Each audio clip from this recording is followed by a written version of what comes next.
Yesterday evening at around 4 o'clock, the color of the sky suddenly started changing. Within moments, a strange glow began to appear all around, as if lightning was dancing behind the clouds. The wind started picking up, the branches of the trees started swaying and making noise.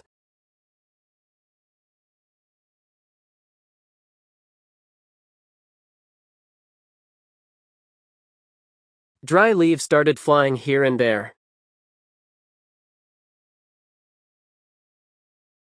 The blue sky gradually filled with dark black clouds.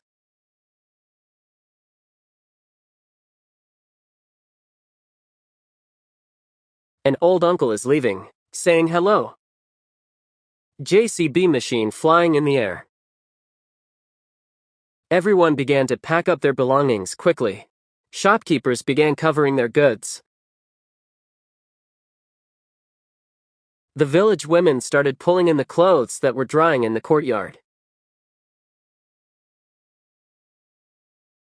It's going to rain. It's going to rain.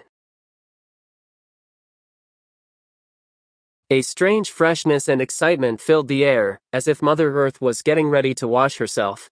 In just a few moments, the thunder of the clouds and the cool splash of the first drops